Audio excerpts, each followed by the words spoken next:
So hi all, I want to show you something. This is a power supply of Ninebot. It's called the Ninebot Plus, I think. And by the connector I can show you which connector. It looks like this. And I've taken it apart, all the parts here. It was not, let's say, very easy to do so, and also there are some plastic to isolate things. And then there was a screwdriver here, and the screw is plastic and it is catching a metal plate here. And about the box, this box, it is a solder, it's plastic solder, or this is ultrasonic solder, I don't know. So it was a bit difficult to take it apart, but I used a knife, using this Japanese knife in order to cut all over the plastic, and then I could take it apart. And the problem is that it is not powering at all. So there is a LED here. Somewhere there is a lighting LED on the PCB.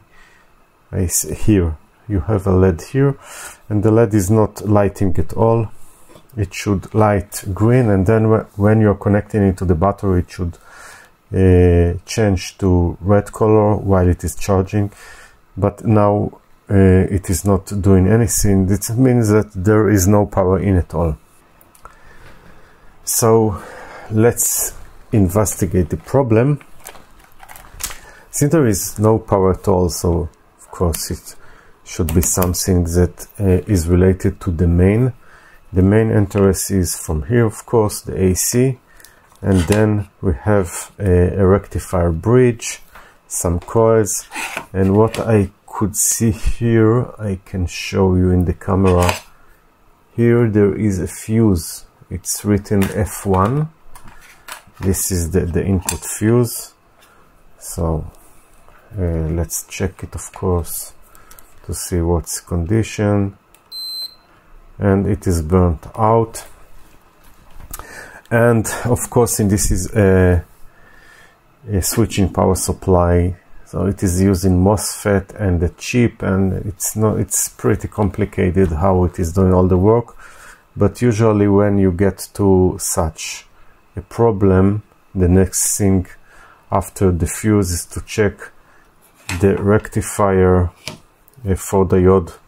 Here it's in one package, and I've checked, all looks good. So the other thing, of course, are the Mosfets, and I don't know, you can never know if it is a Mosfet or a diode till you take it out of the circuit. But I found here this one, this Mosfet. I will show you. All the 3 pins are totally shorted, so it is for sure burnt out. I need to take it out of the circuit and see what it is. By the way, I did start on the capacitor here, the main capacitor, after the rectifier bridge, and of course I had a short on the capacitor. So of course there is no use to change the fuse, it will immediately burn out again. So you need to find the root cause, of course, and here you have a silicone or something that it is a little problematic to take out, but I used a screwdriver to take it out. And now we will remove this Mosfet or diode, and of course we have the fuse, and then we'll see if I have parts or I can fix it or whatever. Of course, fixing such a power supply, if you have an issue with the main chip here, maybe it is also burned, so when you will connect the power, it immediately burn again. But I'm just doing it for fun, and I'm curious to see if I will be able to save it. So let's take out the parts and see next what we can do. So this is CS20N65FH. Yeah, and if you can see, there is a ferrite bead on the middle pin, which is the drain, and as expected, even after taking it out, you can see that this guy is shorted. Now after taking it off, I want to make sure that the short on the capacitor is not yet solved. So there are other parts as well. Maybe no, maybe I did not remove all the solder while taking it out. So let me just check that it is not the pads that are shorting now after removing the parts. It can be, of course. So let's remove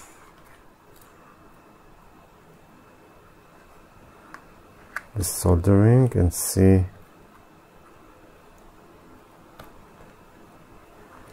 if it looks better. By the way, the pads are a little too off now. Okay, let's see now. And we don't have a short. So for now I think I have just one burnt Mosfet and the fuse, and the pads doesn't look too good. I will need to fix it also, and then I will try to close everything. I don't know if I have the same Mosfet. I have some other broken power supplies, so maybe one of them have similar Mosfet. By the way, you can see that I did not yet remove the solder from the gate. This is the gate. No, this is the source, of course, because there is a thick part on the PCB, so it should be or the source or the drain. Okay, so now I will try to find such a part in other power supply maybe, and if I will be lucky and close everything, it might work. Of course I need to see the value of the broken fuse. Maybe I will take it off right now. So again, we'll use our desoldering tools.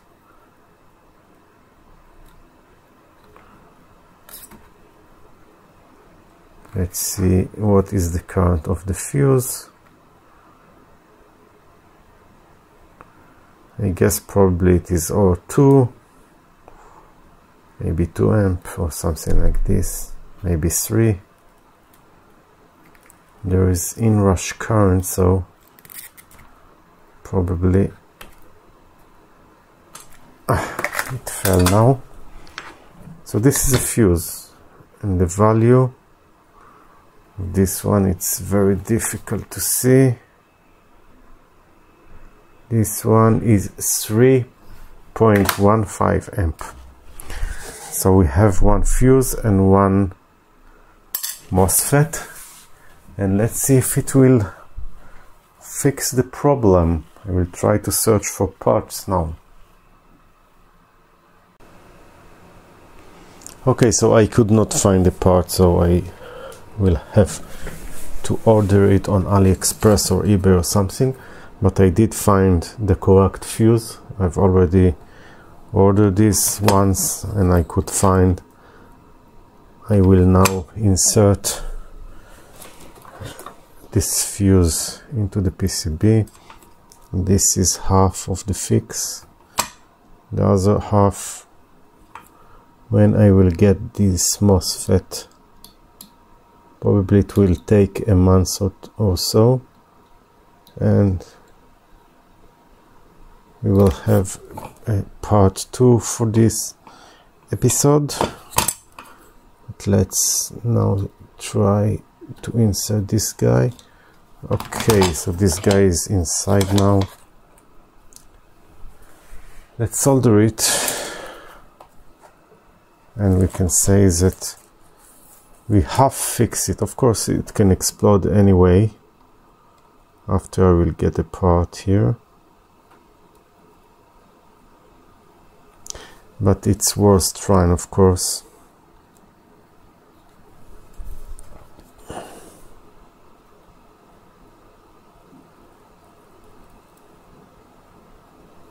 Perfect.